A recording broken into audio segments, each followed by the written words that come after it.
Muy buenos días, tardes, noches, queridos amigos. En esta ocasión no voy a ser crítico, todo lo contrario. Voy a hacer un gran reconocimiento a una formidable, extraordinaria ponencia del Papa Francisco en la misa celebrada el día de hoy en la Casa Santa Marta, este 27 de marzo. Cada vez que el Papa Francisco, realiza alguna de esas actividades o asume alguna de esas actitudes que suelen ser terriblemente criticadas por un lado y por el otro, delirantemente aplaudidas porque estamos llenos por un lado de papólatras y por otro de sedevacantistas. Yo no, ni uno ni otro. La virtud está en el justo medio. Y he guardado un silencio intencional durante los 7 años que el Papa Francisco tiene al frente de la barca de Pedro. En esta ocasión no puedo callar, porque me brinda, sin yo solicitarlo, es una agradable sorpresa, me brinda una extraordinaria herramienta para completar, para apoyar, incluso para darle un mayor sentido a mi profesión como terapeuta y como entrenador en virtudes. Dice el Papa que detrás de toda obstinación, está mal traducido, detrás de toda obsesión, ¿sí? De toda obsesión maligna, de toda obsesión compulsiva, de toda obsesión crítica, de enojo, de ira, de resentimiento, o de ideas recurrentes que lo esclavizan a uno y no lo dejan actuar de manera ágil, rápida, oportuna, adecuada, eficiente y eficaz, se encuentra, ¿quién creen ustedes? El demonio. Por lo que nos animó a no discutir ante las habladurías en el seno de la familia, o en la vecindad, o en la relación con los compañeros de trabajo, o de equipo, o de partido político, o de diferentes ideologías. Dice él, los animo a no discutir ante las habladurías, los chismes, las calumnias y las críticas, sino a imitar la actitud que tuvo Cristo en la cruz: callar. En el momento de la obsesión y de la obstinación se pueden hacer solamente dos cosas. Discutir con esa gente no es posible.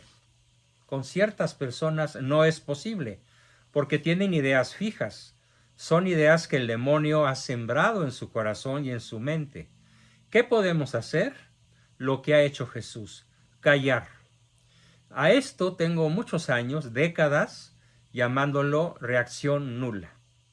Nada menos hoy con una entrañable amiga y paciente mía que vive en la ciudad de Phoenix, Arizona, justamente antes de leer el sermón o la homilía del Papa, le dije: mantente en silencio ante todo lo que tu marido te critique, con injusticia, con ferocidad, con ira. Quédate callada, reacciona de modo nulo, es decir, una no reacción, y ámalo más cuando peor se porte. En esta línea, el Santo Padre reconoció que impresiona leer en el Evangelio cuando, delante de todas las brutales acusaciones, Jesús callaba, y añadió que, delante del espíritu de obstinación y obsesión injustas, solamente nos queda el silencio. Nunca las justificaciones, nunca. Jesús ha hablado, ha explicado, cuando ha entendido que no existen palabras, sino solamente el silencio. Y Jesús ha vivido su pasión, el silencio del justo, ante la obstinación del malvado, recomienda el pontífice. Esto es válido también, llamémosle así, para las pequeñas obsesiones y obstinaciones cotidianas. Cuando alguno de nosotros siente que existe una habladuría contra él y se dicen las cosas y después no surge nada bueno, estar callado en silencio y padecer intencionalmente, tolerar, vivir la tolerancia a la frustración. No se habla aquí de tolerancia al prójimo, porque al prójimo se le ama, sino de tolerancia a lo que nos produce frustración, ¿sí? Sobre todo, la reacción nula, el silencio, la ofrenda de la propia sensación tan profundamente frustrante y desagradable ante los chismes, los insultos, las habladurías, las injusticias y las calumnias. Las habladurías, los chismes y las calumnias, dice Francisco, son también una obstinación social que abunda en la sociedad actual, en el barrio, en el lugar de trabajo. Es una obstinación, una obsesión por destruir al otro, porque al otro se le mira con la tristeza del bien ajeno, con envidia, con coraje, con ganas de hacerlo pinole, dicho a la mexicana, y me vino a la cabeza el famoso consejo del Pejelopostli cuando nos dice que para librarnos del virus tomemos pinol. Al comentar las lecturas de la liturgia del día, el Papa Francisco destacó que es una profecía de lo que ocurriría después. Parece una descripción histórica de lo que sucedió después. Si eres el Hijo del Hombre, baja. Y después las acciones. Sometámosle al ultraje y al tormento para conocer su temple y probar su entereza. Condenémosle a una muerte afrentosa, pues según él, Dios le visitará y lo salvará. El demonio está siempre detrás de cada obstinación, de cada necedad, de cada obsesión agresiva o iracunda, de cada juicio injusto, que es en lo que más nos movemos hoy en día los seres humanos. Somos una sociedad enjuiciadora, malevolente, injusta, destructiva, corrosiva, irónica, sarcástica, que nos encanta pelar la piel del otro, como lo hacían los soldados del Cid con las reses que después se comían, dejarlas en cueros, sin la piel, salarlas, echarles limón y después con la punta de la espada ir comiendo sin bajarse del caballo hasta que la res quedaba despedazada y a la vera del camino para que los zorros o las aves depredadoras pusieran fin al banquete. Bueno, entonces, ¿qué hacemos? El Santo Padre destaca, pues, que detrás de cada una de estas circunstancias está el demonio. Cuando los judíos intentaban matar a Jesús e intentaban arrestarlo antes de la pasión, ninguno colocaba la mano encima de él porque todavía no había llegado su hora. Y subrayó que esa profecía es demasiado detallada. El plan de acción de esa gente malvada es dictada detalle por detalle. No ahorran nada. Pongamos a la prueba con violencias y tormentos y probemos el espíritu de soporte, de tolerancia a la maldad, a la agresión. Esto que nos pasa con mucha frecuencia no es una simple odiosidad. En el caso nuestro no existe un plan de acción detallado, simplemente se llama obstinación obsesivo-compulsiva. Y el demonio está detrás siempre de cada obstinación, de cada obsesión, porque mediante esa poderosa arma intenta destruir y no ahorra medios, intenta desolar, entristecer, hacernos desesperar y no ahorra medios, dijo el Papa. En ese sentido, el pontífice recordó el inicio del libro de Job, que es profético. Dios está satisfecho con el modo de vivir de Job. El diablo dice, ponlo a prueba. Primero el diablo le quita los bienes materiales, después le quita la salud, y Job nunca se apartó de Dios. Pero es el diablo quien hace la obstinación, la obsesión destructiva, siempre. Detrás de cada obstinación destructiva se encuentra el demonio para destruir la obra de Dios.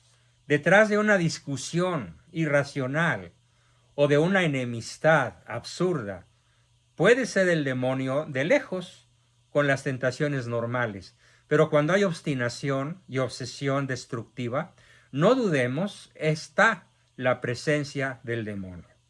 Por ello el Papa señaló que la obstinación es sutil, sutil.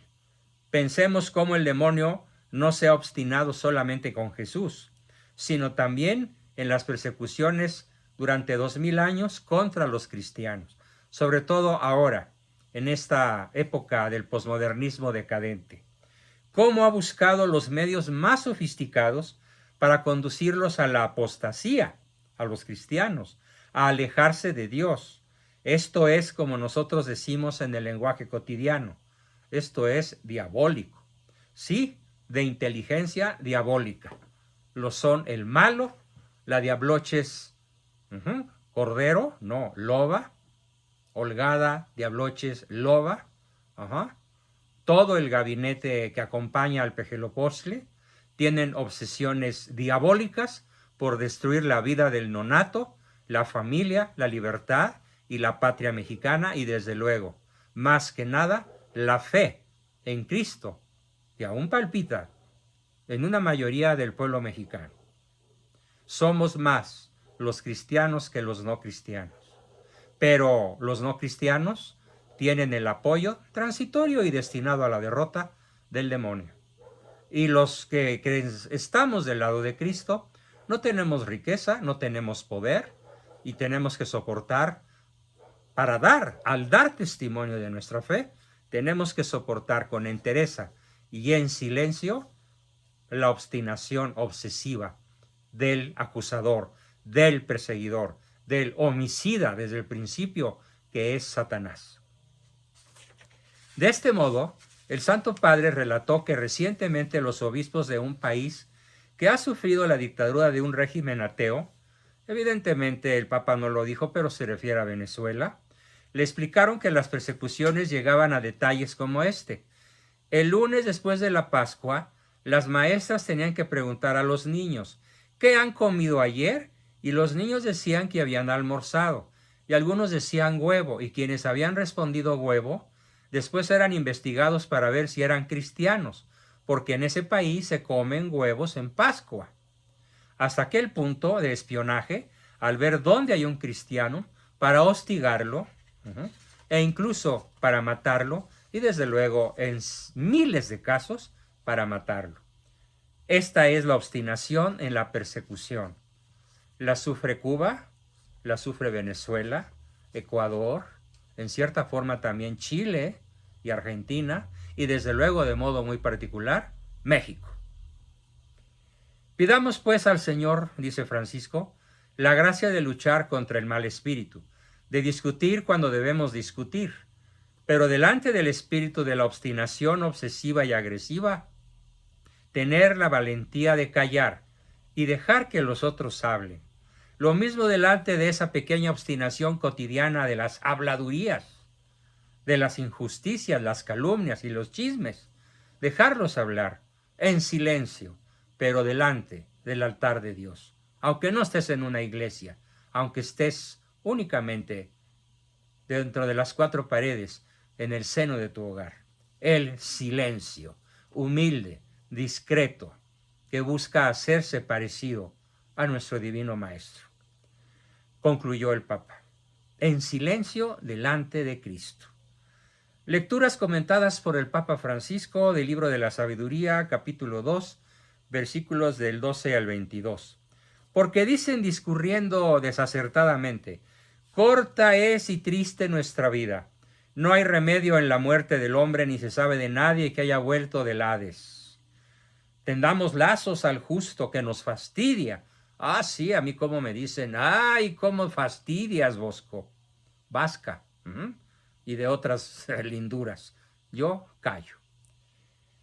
Ah, cómo nos fastidias.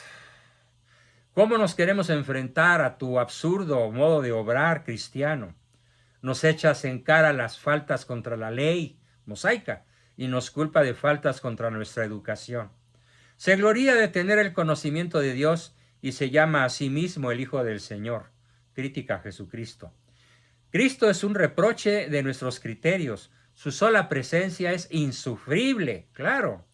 Lleva una vida distinta de todas y sus caminos son extraños.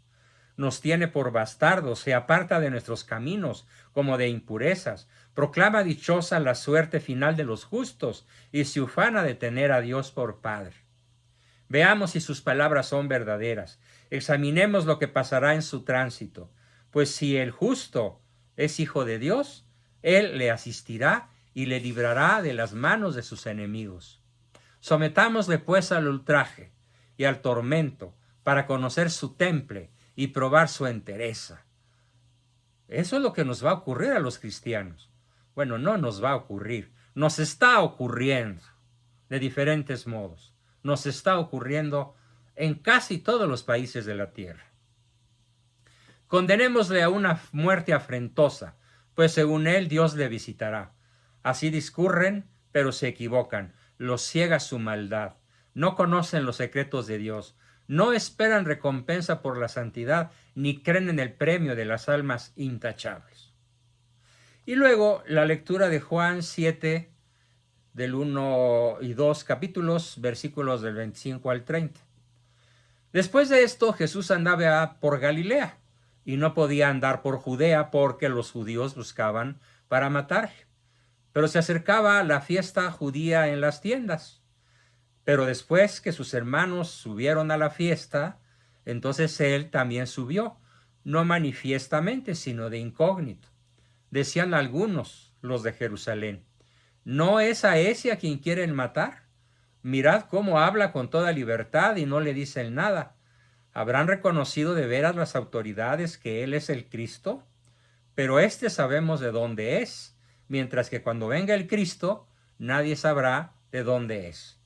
Gritó pues Jesús enseñando en el templo y diciendo: me conocéis a mí y sabéis de dónde soy, pero yo no he venido por mi cuenta, sino que verdaderamente me envía el que me envía, mi Padre, pero vosotros no le conocéis. Yo le conozco porque vengo de él, y él es el que me ha enviado. Querían pues detenerle, pero nadie le echó mano, porque todavía no había llegado su hora. ¿Para cuántos católicos cristianos como su servidor y otros muchísimos de mis amigos, seguidores, conocidos, alumnos, pacientes, no nos ha llegado la hora?